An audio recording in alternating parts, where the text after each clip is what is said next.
जनवरी 28 से पार्लियामेंट का बजट जो सेशन है वो शुरू होने वाला है और इसी बीच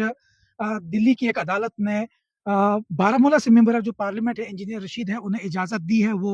बजट सेशन जो है पार्लियामेंट का उसमें पार्टिसिपेट कर सकते हैं। आपको बताया कि एडिशनल सेशन जज जो है प्रशांत शर्मा उनकी तरफ से जब एक अर्ज़ी उन्हें मौसूल होती है इंजीनियर रशीद के हवाले से और जिसमें ये अर्ज़ी में बताया गया था कि इंजीनियर रशीद को बजट सेशन के अंदर जो है हिस्सा लेने की इजाज़त दी जाए क्योंकि ये उनका आईनी फ़र्ज़ है यानी कि कॉन्स्टिट्यूशनल ऑब्लिगेशन है और अदालत ने ये क्लैरिफ़ाई किया कि हमारे पास ऐसी कोई जस्टिफ़िकेशन नहीं है कि हम इस परमिशन को यानी कि इस इजाज़तनामे को रोकें,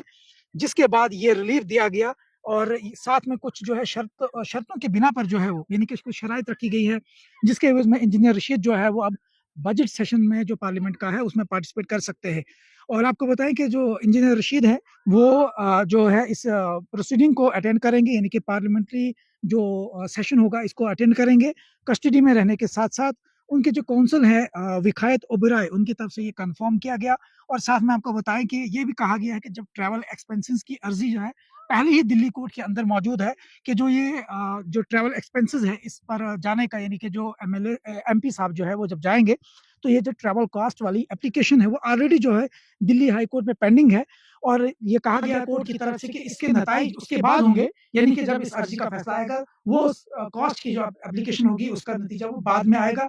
और जब दोनों साइड की जो हियरिंग है यानी कि सबमिशन से सुनने के बाद कोर्ट की तरफ से ये कहा गया कि इंजीनियर रशीद जो है वो पार्लियामेंट के जो बजट सेशन के अंदर जो है अपना कॉन्स्टिट्यूशनल रोल जो है वो प्ले कर सकते हैं और साथ में आपको बताएं कि जो इंजीनियर रशीद है इस वक्त तिहाड़ जेल में है 2019 से है वो ट्रायल फेस कर रहे हैं 8 साल पहले जो मुकदमा जो है टेरर फंडिंग मामला जो था जिसके अंदर यूएपीए के अंदर नेशनल इन्वेस्टिगेशन एजेंसी ने उन्हें जो है वो गिरफ्तार किया था और ये मामला जो है लश्कर तैयबा जो फाउंडर है हाफिज सईद और बाकी जो सेपरेटिस्ट है उनके खिलाफ ये जो है दर्ज किया गया था जिसके बाद नेशनल इन्वेस्टिगेशन एजेंसी की तरफ से ये कार्रवाई की गई थी और मार्च 2022 के अंदर ये चार्जेस जो है वो फ्रेम किए गए थे।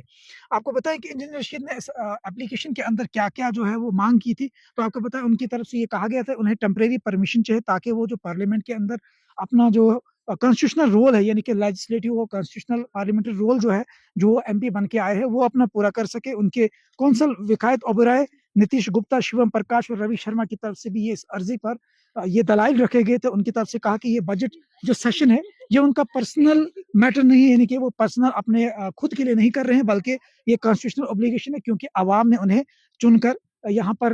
भेजा है। तो इसके साथ-साथ जब अदालत के सामने ये सब अर्ज़ी आती है तो अदालत ने कहा कि हमारे पास ऐसी कोई भी ग्राउंड्स नहीं है कि हम इस एप्लीकेशन को या फिर इस अर्ज़ी को जो है रोक सकें। तो अदालत ने उन्हें इजाज़त दी है कि वो जो इस ट्रैवल एक्सपेंस वाली जो एप्लीकेशन पहले से हाई कोर्ट के अंदर पेंडिंग है, तो ये मामला जब आएगा तो दिल्ली हाई कोर्ट के अंदर से ही इसकी सुनवाई होगी। साथ में आपको बताएँ कि ट्रायल कोर्ट की तरफ से ये भी कहा गया है कि जो तमाम तरह के जो हमने ग्राउंड्स है इसमें देखे, तो हमारे पास ऐसे कोई भी ग्राउंड्स नहीं है कि जो जस्टिफाई कर सके इंजीनियर रशीद को हम डिनाई कर सकें परमिशन क्योंकि ये उनका कॉन्स्टिट्यूशनल रूल है।